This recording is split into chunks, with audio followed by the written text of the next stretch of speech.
Hi friends, எல்லோரும் எப்படி இருக்கீங்க? 7 நாளில் நம்மளோட அண்டர் ஆர்ம்ஸில் இருக்கக்கூடிய கருமையை போக்குறதுக்கான சூப்பரான ஒரு ஹோம் ரெமடியோடு தான் இன்றைக்கி நான் வந்திருக்கேன்.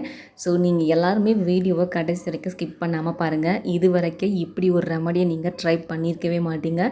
ஸோ வாங்க வீடியோக்குள்ளே போய்ட்டு அது எப்படி பண்ணுறது, என்ன ஏது அப்படிங்கிற எல்லாத்தையும் ஆராய்ச்சி பார்த்துடலாம். இப்போது அந்த க்ரீம் எப்படி ரெடி பண்ணுறது அப்படின்னு சொல்லி பார்க்கலாம். நம்மளோட அண்டர் ஆர்ம்ஸை ஒயிட்டன் பண்ணுறதுக்கு நான் எடுத்துருக்கிறது பார்த்திங்கன்னா, ஆரஞ்சு பழத்தோட தோல் இருக்கு இல்லையா, அதுதான் எடுத்திருக்கேன். ஆரஞ்சு பழ தோல் பார்த்திங்கன்னா நம்மளோட ஸ்கின்னை நல்லா ஒயிட்டன் பண்ணும், லைட்டன் பண்ணும். உங்களுக்கு எங்கெல்லாம் டார்க்காக இருக்கோ அந்த பிளேஸில் இதை நீங்கள் அப்ளை பண்ணும்போது கண்டிப்பாக ரிசல்ட் பார்த்திங்கன்னா நல்லாவே பார்க்க முடியும். ஸோ ஆரஞ்சு பழ தோல் ஃபஸ்ட்டு எடுத்திருக்கேன். நீங்கள் ஆரஞ்சு பழ தோல் வீட்டில் இருந்தது அப்படின்னா தூக்கி போடாதீங்க, வேஸ்ட் பண்ணாதீங்க. அதை ஸ்டோர் பண்ணி வச்சுக்கோங்க. காஞ்சதுக்கு அப்புறமா கூட அதை பவுடர் பண்ணி நம்ம யூஸ் பண்ணிக்கலாம். நம்ம ஸ்கின் ஒயிட்னிங்க்கும் யூஸ் பண்ணலாம். இந்த மாதிரி விஷயங்களுக்கும் பார்த்திங்கன்னா நீங்கள் பயன்படுத்திக்கலாம். ஸோ அதனால் ஆரஞ்சு பழ தோல் எடுத்து வச்சுக்கோங்க. அடுத்து ரெண்டாவதாக நான் எடுத்திருக்க பொருள் என்ன அப்படின்னா, பச்சை அரிசி எடுத்திருக்கேன்.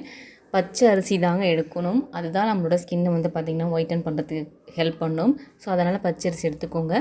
பச்சரிசி எடுக்கும்போது எந்த விதமான பச்சரிசியும் பார்த்திங்கன்னா நீங்கள் எடுத்துக்கலாம். ஒரு 2லேருந்து 3 டேபிள் ஸ்பூன் அளவுக்கு பார்த்திங்கன்னா பச்சரிசி எடுத்துக்கோங்க. கேமராவில் ஃபோக்கஸ் பண்ணி காட்டலான்னு நினச்சேன், பட் அது கவர் ஆக மாட்டேங்குது. ஆனால் இது பார்த்திங்கன்னா பச்சரிசி தான். ஸோ பச்சரிசி நான் ஒரு 4 டேபிள் ஸ்பூன் அளவுக்கு எடுத்து வச்சுருக்கேன். நெக்ஸ்ட் நம்ம என்ன பண்ண போகிறோம் அப்படின்னா, இந்த ஆரஞ்சு பழ தோல் இருக்கு இல்லையா, அதை கொஞ்சம் சின்ன சின்னதாக கட் பண்ணி எடுத்துக்கோங்க. கட் பண்ணிக்கிட்டு அதை இந்த அரிசி கூட சேர்த்து ஆட் பண்ணிக்கோங்க. கொஞ்சம் பாத்திரம் பெரிய பவுல், அதாவது அகலமான பவுல்னு சொல்லுவோம் இல்லையா, அந்த மாதிரி ஒரு பவுல் எடுத்துகிட்டு நான் சொன்ன 2 பொருட்களையும் சேர்த்துட்டு இதில் பார்த்திங்கன்னா இது மூழ்கிற அளவுக்கு தண்ணி ஊற்றி வச்சுருங்க.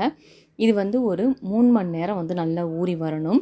3 மணி நேரம் ஊறினதுக்கப்புறமா தான் நம்ம இதை அரைச்சி பயன்படுத்த போகிறோம். அது எப்படி பண்ணுறது அப்படிங்கிறத பார்க்கலாம். நீங்கள் அரிசியை வாஷ் பண்ணலாம் வேண்டாம். அப்படியே ஃபஸ்ட்டு வாஷ் பண்ணும்போது இருக்கக்கூடிய தண்ணியிலே பார்த்திங்கன்னா நீங்கள் இதை சேர்த்துக்கணும். சேர்த்துட்டு நல்லா மிக்ஸ் பண்ணி கொடுத்துட்டு 3 மணி நேரத்துக்கு நல்லா ஊற வச்சு எடுத்துக்கோங்க. அதுக்கப்புறம் என்ன பண்ணணும் அப்படிங்கிறத நான் உங்களுக்கு டீட்டெயிலாக சொல்கிறேன். நம்மளோட சேனலில் ரைஸ் வச்சு எப்படி நம்ம பிம்பிள் மார்க்ஸை ரிமூவ் பண்ணுறது அப்படிங்கிறதுக்கான வீடியோ இருக்குது. நிறைய பேர் பார்த்துருக்கீங்க. ரிசல்ட் வேறு லெவலில் இருக்குதுன்னு சொல்லியிருக்கீங்க. அந்த வீடியோக்கான லிங்க் கீழே டிஸ்கிரிப்ஷன் பாக்ஸில் கொடுக்குறேன், செக் பண்ணுங்கள்.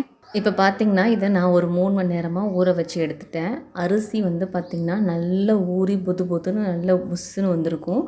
அதே மாதிரி நம்ம எடுத்துக்கிட்ட அந்த ஆரஞ்சு பழத்தோலும் பார்த்திங்கன்னா நல்ல ஊறி சாஃப்டாக கிடச்சிருக்கும். ஸோ இப்போ நம்ம அடுத்து என்ன பண்ண போகிறோம் அப்படின்னா, இதில் உள்ள தண்ணியை தனியாக வடித்து ஒரு பாத்திரத்தில் எடுத்து வச்சுக்கோங்க.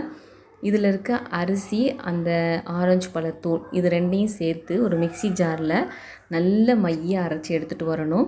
இதில் அரைக்கும் போது கொஞ்சம் நமக்கு தண்ணி தேவைப்படும். அதனால் கொஞ்சமாக தண்ணி சேர்க்கணும். ரொம்ப தண்ணி சேர்க்கவே கூடாது.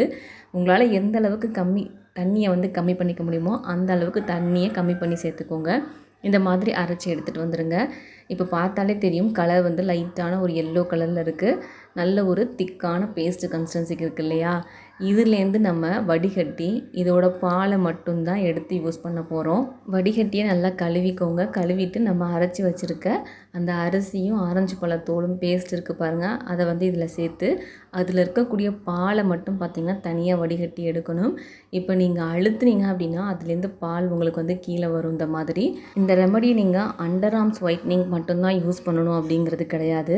உங்களோட ஸ்கின் ஒயிட்னிங்க்கும் யூஸ் பண்ணலாம். அதே மாதிரி நம்மளோட ப்ரைவேட் பாடி பார்ட்ஸ் இருக்கு இல்லையா, அதுக்குமே நீங்கள் யூஸ் பண்ணிக்கலாம். அதாவது தொடை இடுக்குகள் இருக்கக்கூடிய கருமை, கழுத்து கருமை, கை முட்டி கருமை, இந்த மாதிரி எங்கெல்லாம் உங்களுக்கு பாடி பார்ட்ஸ் அன்இவனாக இருக்குது, டார்க்காக இருக்குதுன்னு நினைக்கிறீங்களோ அந்த பிளேஸில் பார்த்திங்கன்னா இந்த ஒரு க்ரீமை நீங்கள் அப்ளை பண்ணிக்கலாம். இதுலேருந்து நீங்கள் பால் எடுத்துட்டிங்க அப்படின்னா இது உங்களுக்கு ஒரு சருகாட்டம் கிடைக்கும். இந்த மாதிரி பால் பார்த்திங்கன்னா உங்களுக்கு பார்க்கும்போது நல்லா திக்காக இருக்குதுன்னு தெரியுது இல்லையா, அதுக்கு காரணம் தண்ணி கம்மியாக சேருங்கன்னு சொல்லியிருந்தேன் இல்லையா. அதுதான் தண்ணி கொஞ்சமாக சேர்க்கணும்னு சொல்லியிருந்தேன் பாருங்கள். நார்மல் தண்ணி சேர்த்துறாதீங்க. நம்ம இதை ஊற வச்ச தண்ணி இருக்கு இல்லையா, அதுதான் சேர்க்கணும். இப்போ பால் நமக்கு ரெடி ஆகிடுச்சு. இதை யூஸ் பண்ணி நான் உங்களுக்கு ஒரு க்ரீம் ரெடி பண்ணி காட்டுறேன். ரொம்ப யூஸ்ஃபுல்லாக இருக்கும். இதை டெய்லி பேஸஸில் நீங்கள் யூஸ் பண்ணிட்டு வரும்போது கண்டிப்பாக ஒரு 7 டேஸ்லேயே பார்த்திங்கன்னா உங்களுக்கு இருக்கக்கூடிய அந்த டார்க் பார்ட்ஸ் நல்லா லைட்டன் ஆகும். ஸோ ரெகுலராக பயன்படுத்தும் போது ஒரு 30 டேஸ்லேயே உங்களுக்கு நல்ல ஒரு சேஞ்சஸ் பார்த்திங்கன்னா பார்க்க முடியும். இப்போ க்ரீம் ரெடி பண்ணுறதுக்கு ஒரு பவுல் எடுத்திருக்கேன். அந்த பவுலில் நம்ம ரெடி பண்ணி வச்சுருந்த அந்த பால் இருக்கு இல்லையா, அது ஒரு 2லேருந்து 3 டேபிள் ஸ்பூன் அளவுக்கு சேர்த்துக்கோங்க. நான் உங்களுக்கு இன்றைக்கி கம்மியாக ரெடி பண்ணி காட்டுறேன். இதே பாலை வச்சு பார்த்திங்கன்னா நம்மளோட ஸ்கின்னை ஒயிட்டன் பண்ணுறதுக்கான ஒரு க்ரீமும் நான் வந்து ரெடி பண்ணுவேன். ஸோ அதுக்காகவும் நான் சேர்த்து தான் பார்த்திங்கன்னா ஊற வச்சு வச்சுருக்கேன். மீதி இருக்கிறத நான் அதுக்காக யூஸ் பண்ணிக்குவேன். அது எப்படி பண்ணுறது அப்படிங்கிறத இன்னொரு வீடியோவில் ஷேர் பண்ணுறேன். இப்போது அந்த பால் சேர்த்துட்டு ஆலிவேரா ஜெல் வந்து நான் சேர்க்க போகிறேன். நான் வந்து ரெடிமேடாக இருக்கக்கூடிய ஜெல் வந்து ஆட் பண்ணுறேன். நீங்கள் உங்கள் வீட்டு செடி இருந்தது அப்படின்னா அதுலேருந்து ஆலிவேரா ஜெல் எடுத்து கூட பார்த்திங்கன்னா ஆட் பண்ணிக்கலாம். ஆனால் நீங்கள் அப்படி சேர்க்கும்போது திரும்ப மிக்ஸி ஜாரில் போட்டு ஓட்டி எடுத்திங்கன்னா தான் அது நல்லா வந்து ஒரு க்ரீம் கன்சிஸ்டன்சிக்கு வந்து கிடைக்கும்.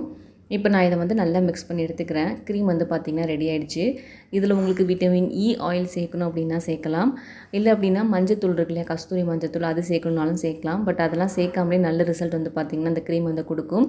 ஸோ இப்போ நமக்கு இந்த க்ரீம் ரெடியாக இருக்குது. இதை வந்து ஒரு ஏர்டைட் பாக்ஸில் போட்டு ஸ்டோர் பண்ணி ஃப்ரிட்ஜில் ஸ்டோர் பண்ணி வச்சுக்கோங்க. வெளியே ஸ்டோர் பண்ண முடியாதா அப்படின்னு சொல்லி கேட்டிங்கன்னா, இது வந்து ஒரு 2 to 3 டேஸ் வரைக்கும் தான் வெளியே வச்சிங்கன்னா தாங்கும். அதுக்கு மேலே இது வந்து தாங்காது. ஆனால் ஃப்ரிட்ஜில் ஸ்டோர் பண்ணிங்க அப்படின்னா உங்களுக்கு ரொம்ப நாள் வச்சு யூஸ் பண்ணிக்க முடியும். ஸோ இதை எப்படி பயன்படுத்தணும் அப்படின்னு சொல்லி பார்க்கலாம். இது நீங்கள் டெய்லி நைட் தூங்க போகிறதுக்கு முன்னாடி உங்களோட அண்டர் ஆர்ம்ஸில் வந்து அப்ளை பண்ணிக்கோங்க. இது வந்து உங்களுக்கு க்ரீம் மாதிரி தான் இருக்கும். நீங்கள் அப்ளை பண்ணிங்க அப்படின்னா உங்களுக்கு பிசு தன்மை அந்த மாதிரிலாம் எதுவுமே கொடுக்காது. அப்ளை பண்ணிவிட்டு நீங்கள் அப்படியே விட்டுடுங்க. மறுநாள் காலையில் எழுந்திரிச்சு ஒரு துணி வச்சு ஈரம் பண்ணிவிட்டு அதை வந்து தொடச்சி ரிமூவ் பண்ணிக்கோங்க. இல்லை நீங்கள் குளிக்கிறதுனாலும் குளிச்சுக்கலாம். இந்த மாதிரி பண்ணும்போது ஒரு யூஸ் பண்ண ஒரு 7 நாள்லேயே வந்து பார்த்திங்கன்னா நமக்கு நல்ல ஒரு டிஃப்ரென்ஸ் வந்து தெரியும். இதை ரெகுலராக பண்ணலாம். இதில் எந்த விதமான சைடு எஃபெக்ட்டும் இருக்காது. ரொம்ப நேச்சுரலான இன்க்ரீடியண்ட்டை யூஸ் பண்ணி தான் பார்த்திங்கன்னா நம்ம வந்து இந்த ரெமடி வந்து ரெடி பண்ணியிருக்கோம். ஸோ இதில் எந்த விதமான சைடு எஃபெக்ட்டும் உங்களுக்கு வராது. நீங்கள் கண்டிப்பாக ட்ரை பண்ணி பாருங்கள். ரிசல்ட் வந்து உங்களுக்கு வேறு லெவலில் இருக்கும். இன்னொரு முக்கியமான விஷயம் என்ன அப்படின்னா, உங்களோட அண்டர் ஆர்ம்ஸ்க்கு வந்து இந்த மாதிரி க்ரீம்ஸ்லாம் ட்ரை பண்ணாலும் நீங்கள் டெய்லி பேஸஸில் அந்த இது இருக்கு இல்லையா, ரோலான் இருக்கும் பாருங்கள், அதை வந்து யூஸ் பண்ணுங்கள். அது நம்மளோட ஸ்கின்னை வந்து பார்த்திங்கன்னா நல்லா ஈவனாக வச்சுக்கிறதுக்கு ஹெல்ப் பண்ணும். எந்த விதமான பேர்ட் ஸ்மெல்லும் இல்லாமல் இருக்கிறதுக்கு ஹெல்ப் பண்ணும். ஸோ இந்த விஷயங்களையும் கூட சேர்த்து கடைப்பிடிச்சி பாருங்கள். இன்றைக்கி நீங்கள் நம்மளோட அண்டர் ஆர்ம்ஸை ஒயிட்டன் பண்ணுறதுக்கான ஒரு ஹோம்மேட் க்ரீம் வந்து பார்த்துருப்பீங்க. இது நிஜமாலுமே ரிசல்ட் வந்து நல்லாவே கொடுக்குங்க. நீங்கள் மிஸ் பண்ணாமல் ஸ்கிப் பண்ணாமல் ட்ரை பண்ணி பாருங்கள். சரி, இந்த வீடியோ உங்கள் எல்லாருக்கும் ரொம்பவே யூஸ்ஃபுல்லாக இருந்திருக்கும். வீடியோ பிடிச்சிருந்தால் லைக் பண்ணுங்கள். உங்கள் ஃப்ரெண்ட்ஸ் யாருக்காவது இது மாதிரி வீடியோ தேவைப்பட்டது அப்படின்னா ஷேர் பண்ணுங்கள். சேனலை சப்ஸ்கிரைப் பண்ணல அப்படின்னா சப்ஸ்கிரைப் பண்ணிவிட்டு தொடர்ந்து நம்மளோட சேனலை பார்த்துட்டே இருங்க.